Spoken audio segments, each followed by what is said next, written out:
One day, my neighbor caught me by surprise and asked me to tell him a story that he said would illustrate the ethics of your religion. A story that he said would persuade me and help me appreciate Islam.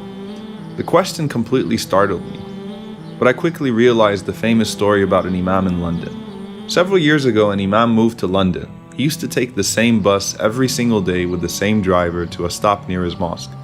One day as he was riding, he paid the bus fare and sat down, realizing that the driver had mistakenly given him an additional 40 pence. When the imam sat down, he considered keeping the extra change since it was an insignificant amount anyway. But as he was deboarding, he felt guilty and handed the 40 pence back to the driver and said, "Sir, I think you gave me too much change." The driver smiled and said, "Aren't you the new imam in this area? You know, lately I've actually been thinking about stopping by your mosque and learning about Islam.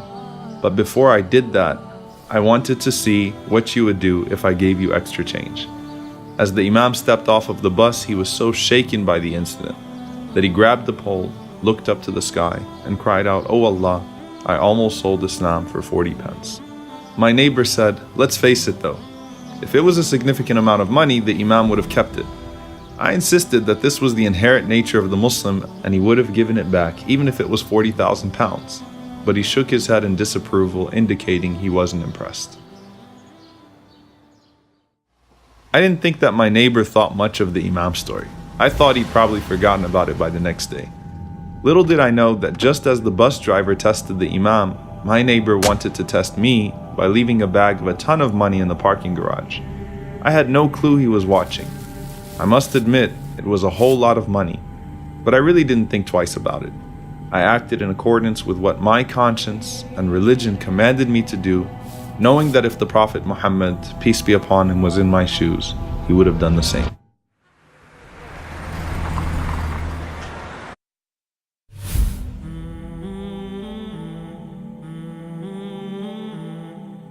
I had to find a way to get it back to its owner. I posted signs, I made calls, but got absolutely no response. People must have thought it was some kind of scam.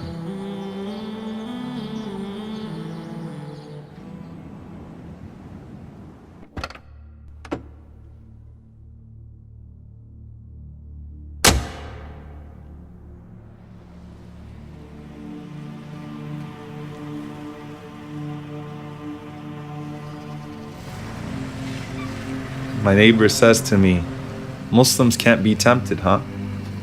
I knew you'd give in and spend the money."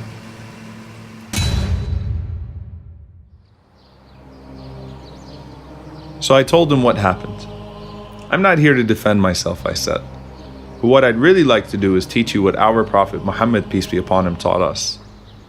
I gave him the donation receipt from the charity to which I donated the money and informed him that the car I was driving was actually my uncle's car, which I was borrowing because my car had to be fixed. So then I asked him, "Have you filed your taxes for the year yet? I think we should get this receipt to your CPA." Imagine having a nasty neighbor that verbally abuses you in every conceivable way. But despite all of that abuse, when he travels or has to find someone to watch his precious valuables, he trusts no one more than you because he knows your integrity. That was our Prophet Muhammad, peace be upon him. As we walked back home that day, my neighbor thanked me for the time we spent together, telling me I completely changed his perception of Islam and its Prophet. I then shared with him that it was our Prophet who said, "Honor the trust of those who give it to you, and do not betray the one who betrays you." What caught my attention is that my neighbor was willing to test me with such a huge amount of money, just to test my decency as a Muslim. إِنَّا عَرَضْنَا الْأَمَانَةَ عَلَى السَّمَاوَاتِ وَالْأَرْضِ وَالْجِبَالِ فأبين أن يحملنها وأشفقن منها وحملها الإنسان إنه كان ظلوما جهولا. I hope that the Prophet Muhammad, peace be upon him, would have been proud of how I responded. Rasulullah, we testify that you have fulfilled your trust and conveyed to us the message. We only pray that we can continue to convey on your behalf without betraying your trust.